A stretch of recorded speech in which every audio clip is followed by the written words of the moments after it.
Heck, at my age, you know I've been to a lot of doctors. Healthcare partners, they really care. They're concerned about your health. They're all the best. I am Roberta, and I am a healthcare partner. Visit hcpnv.com to hear my story. News 46 is brought to you by Comfort Hospice Care, where we give our patients and their loved ones peace of mind, knowing we provide the highest quality of care 24 hours a day, 7 days a week.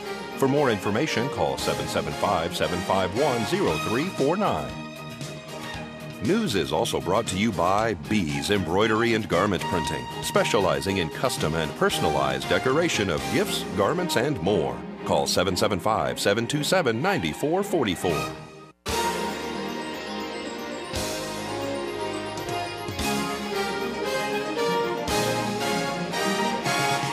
Tonight on News 46, the Supreme Court Justice Chief visits Pahrump. Goodwill opens their first store in Pahrump, and crowds flock to see Raiding the Rock Vault at the Las Vegas Hotel. News 46 starts now. You're watching KPVM News 46 with Glenn Evers and Monique Mitchell. Local coverage from Deanna O'Donnell.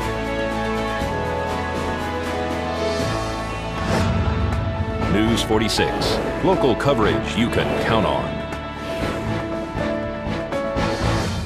Good evening. It's Wednesday, May 1st, 2013. I'm Glenn Evers. Monique Mitchell has the night off.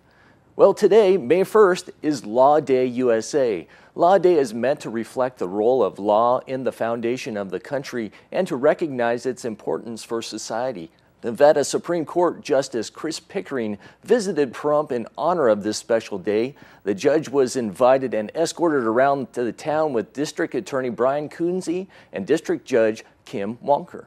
Today is Law Day, which is congressionally declared recognition and honoring of the rule of law in our society. This year's theme is equality under our Constitution and laws for everyone in this country.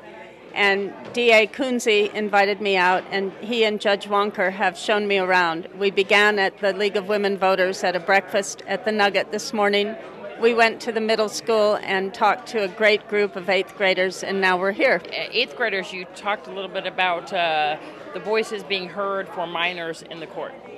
Yes, one of the questions on last year's Law Day essays asked students across the country to comment on whether or not they feel it's appropriate for a family court dispute to have the judge ask the children who they want to go with as far as their parents and which would be the better custodian. And the students were really engaged and had a great deal to say on that subject. And I think the total consensus was that certainly by the time they're in 8th grade, it's appropriate for the court to give them a voice. They know better than anyone else what goes on in their household, and they want to be heard. What do you hear mostly from the public? The issue that I've been trying to engage on out here today concerns a ballot initiative that we hope to have on the ballot for 2014, which is would put a constitutional amendment before the voters to create a court of appeals in Nevada. So that's the issue I've been trying to engage on the most. It isn't necessarily the one that most people bring me, but judges have peculiar rules. We have to be very careful not to comment on pending cases or legal issues that might come before us. But the Court of Appeals is fair game, so that's mainly what I've been trying to talk to people about. For people to find out more information on that or any other issues that might be concerning, how can they find out? The court has a very good website under Supreme Court of Nevada. You can go on and there's information about the court. We have a public portal which allows you to get all of our decisions. It's free. You can log in by the name of a party or a case number. You can get all of the rulings and all of the filings. We also have a link there on the Court of Appeals that gives information on that, background about all the different judges on the court, and the various oral arguments we have upcoming, and generally the work of the court. So probably the website's the best source of information. Desert View Hospital is pleased to announce General Surgeon John B. Sorensen will begin practicing at the local facility full-time beginning June 3rd as a part of the hospital's Mountain Valley Physicians Group. As Pahrump Valley's first full-time local surgeon in recent years, Dr. Sorensen will be very instrumental in providing surgical services to local residents on a regular basis, preventing patients from having to travel to Las Vegas for most procedures. And do you love rock and roll? A new show at the Las Vegas Hotel has the audience dancing, singing, and rocking out in their seats. Yeah, I'm producer, performer, creator, and co-writer. I wrote it with a friend of mine called David Kirschenbaum, and I'd been working with him for a long time. He's a great record producer, and we decided to write this together.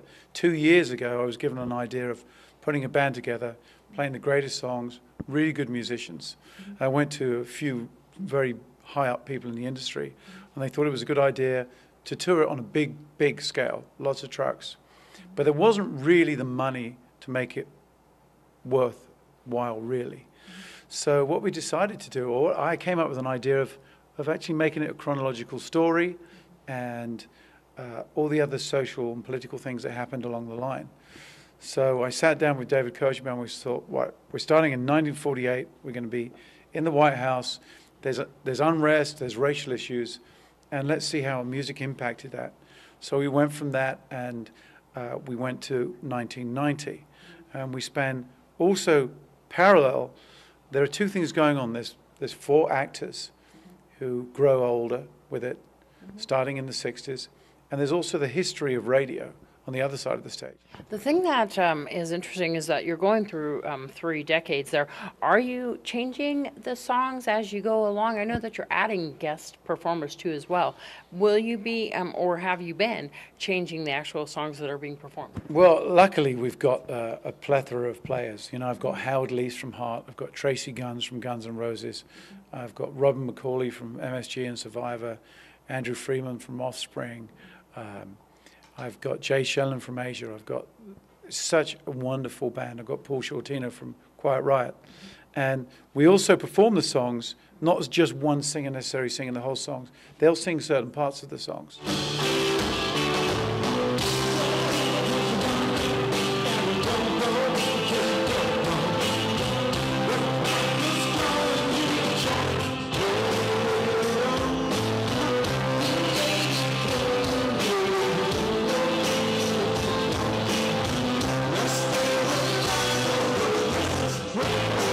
People would like to see the show. Do they get in touch with the LVH to come down? Or there's a lot of avenues now.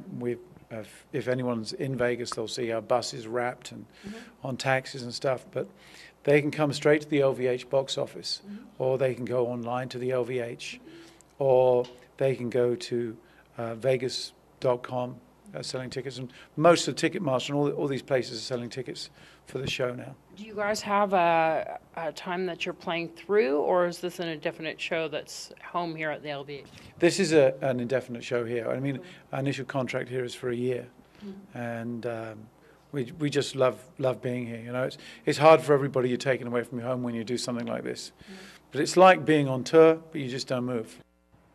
A Nevada psychiatric hospital has over the past several years purportedly released and then bused hundreds of patients to states across the country, prompting a federal warning and multiple investigations, including 2 in California, the top destination. The investigations into Las Vegas Rawson Neal Psychiatric Hospital come after a 48-year-old male patient arrived in February at a Sacramento facility in a suicidal and confused state while out of food, medication, with no contacts, identification, or access to Social Security payments. Governor Brian Sandoval said this week that his administration has launched 3 investigations which so far have resulted in disciplinary and corrective measures, including some terminations of employees at the hospital. Well, next, we discover the benefits of therapy dogs after the break. The surprising medical benefits of our furry friends. It's unbelievable how much they can help. Next in Prescription Health.